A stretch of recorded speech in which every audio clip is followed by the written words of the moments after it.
चूहिया का स्वयंवर। गंगा नदी के तट पर एक धर्मशाला थी। वहां एक महात्मा जी रहा करते थे। वह दिन भर तप और ध्यान में लीन होकर अपना जीवन यापन करते थे। एक दिन जब महात्मा जी नदी में नहा रहे थे, उसी समय एक बाज अपने पंजे में एक चूहिया को लेकर उड़ा जा रहा था। जब बाज गुरु जी के ऊपर से निकला तो चूहिया अचानक बाज के पंजे से फिसलकर महात्मा जी की अंजुली में आकर गिर गई। महात्मा जी ने सोचा कि अगर उन्होंने चूहिया को ऐसे ही छोड़ दिया तो बाज उसे खा जाएगा। इसलिए उन्होंने चूहिया को अकेला नहीं छोड़ा।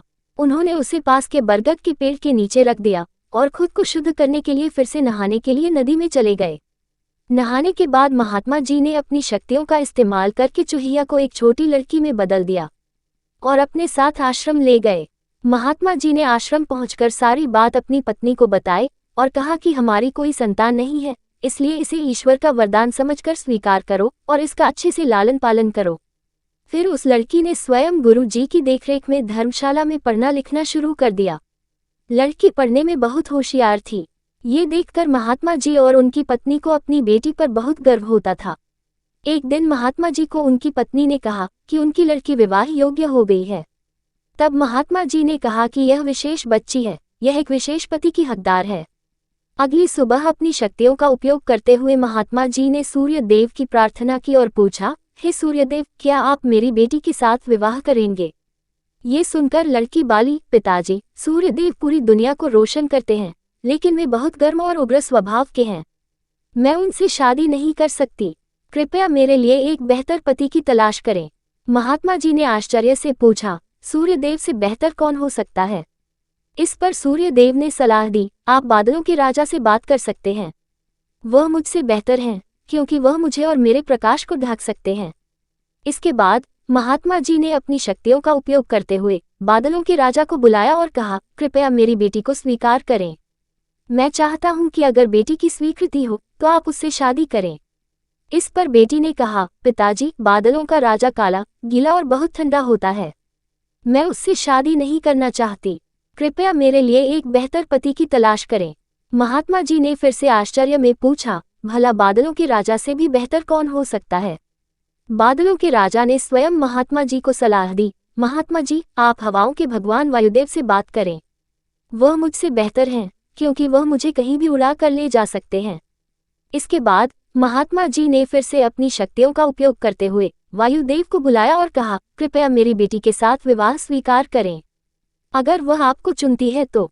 लेकिन बेटी ने वायुदेव से भी विवाह करने से इनकार कर दिया और कहा, पिताजी, वायुदेव बहुत तेज हैं। वह अपनी दिशा बदलते रहते हैं। मैं उनसे शादी नहीं कर सकती।